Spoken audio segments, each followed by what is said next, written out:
Hi, இன்றைக்கி நம்ம என்ன பார்க்க போகிறோம்னா, ஒரு குரூப் ஃபோட்டோவில் குறிப்பிட்ட ஒரு நபர் வந்து கண்ணை மூடிட்டாலோ அல்லது ஒரு பக்கம் திரும்பிட்டாலோ நம்ம அடுத்த டேக் எடுத்திருப்போம். அந்த டேக் எடுத்த ஃபோட்டோவை எப்படி மார்ஃபிங் பண்ணுறது அப்படிங்கிறத இன்றைக்கி பார்க்க போகிறோம். ஒரு சிம்பிள் டெக்னிக் தான். என்ன அப்படிங்கிறத வீடியோக்குள்ளே போய் பார்க்கலாம் வாங்க.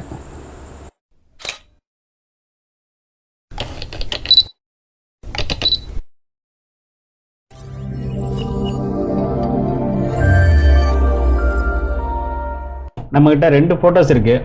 ஒன்றில் இந்த லேடி கண்ணை மூடி இருக்கிறாங்க, ரெண்டாவது இந்த மாப்பிள்ளை வேறு பக்கம் பார்த்துருக்கிறார். ஸோ இப்போ இந்த 2 ஃபோட்டோவை நம்ம அப்படியே யூஸ் பண்ண முடியாது. அதுக்கு ஒரே வழி, இந்த 2ல் ஏதாவது ஒரு ஃபோட்டோவை நல்ல ஃபோட்டோவை மாற்றணும். அதுக்கு 2 ஆப்ஷன் இருக்குது. ஒன்று, இந்த லேடி கண்ணை மூடி இருக்கிறத சரி பண்ணணும். அப்படி இல்லைன்னா அடுத்த ஃபோட்டோவில் இந்த மாப்பிள்ளை வேறு பக்கம் பார்த்துருக்கிறத நம்ம சரி பண்ணணும். நான் எடுத்துக்கிற ஆப்ஷன் என்னென்னா, இந்த மாப்பிள்ளையை சரி பண்ண போகிறேன். இந்த ஃபோட்டோவில் மாப்பிள்ளை நேராக பார்த்துருக்கிறாரு. ஸோ இந்த நேராக பார்த்துருக்கிற ஃபேஸை எடுத்து அந்த ஃபோட்டோவில் நம்ம வைக்க போகிறோம். அது எப்படின்னா, செலெக்ஷன் டூலில் நம்ம செலெக்ஷன் பண்ணிக்கிறோம். செலெக்ஷன் டூலை நம்ம செலக்ட் பண்ணினதுக்கப்புறம் மாப்பிள்ளையை நம்ம செலக்ட் பண்ணுறோம். இந்த ஃபேஸை சுற்றி நம்ம செலக்ட் பண்ணிவிட்டு Ctrl J கொடுத்தோம் அப்படின்னா இந்த மாப்பிள்ளை ஃபேஸ் டூப்ளிகேட் லேயராக மாறிடுச்சு. இப்போ அதை எடுத்துகிட்டு வந்து இந்த மாப்பிள்ளை வேறு பக்கம் பார்த்துருக்கிற ஃபோட்டோவில் கொண்டு வந்து வைக்கிறோம். அது எங்கே வேணால் வைக்கலாம். ஓகே, இப்போ இதை வந்து நம்ம கரெக்டாக அந்த மாப்பிள்ளை ஃபேஸ் கூட நம்ம சரியாக எடுத்து வைக்கணும். அதுக்கு ஒரு வழி இருக்குது.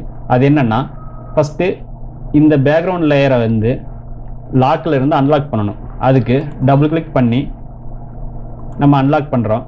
பண்ணினது அது லேயர் 0வாக மாறிடுச்சு. இப்போ இந்த லேயர் 0, லேயர் 1 இது ரெண்டையும் செலக்ட் பண்ணிக்கிறோம். செலக்ட் பண்ணி எடிட்டில் ஆட்டோ அலைன் லேயர்ஸில் ஓகே கொடுக்குறோம். இப்போ இந்த ஆட்டோ அப்படிங்கிற ஃபஸ்ட்டு ஆப்ஷனை செலக்ட் பண்ணிவிட்டு ஓகே கொடுத்தோம் அப்படின்னா ஒரு மேஜிக் நடக்குது. என்னென்னா, ஆட்டோமேட்டிக்காக நம்ம எதை சரி பண்ண நினச்சோமோ அந்த இடத்துல சரியாக அலைன் பண்ணி உக்காந்துருச்சு. இப்போ கூர்ந்து பார்த்தீங்க அப்படின்னா இந்த இடத்துல உங்களுக்கு டிஃப்ரென்ஸ் தெரியும். இந்த இடத்துல உங்களுக்கு தெரியும் டிஃப்ரென்ஸு. ஸோ இதை வந்து நம்ம சரி பண்ணணும் அப்படின்னா ஒரு சிம்பிள் டெக்னிக் தான்.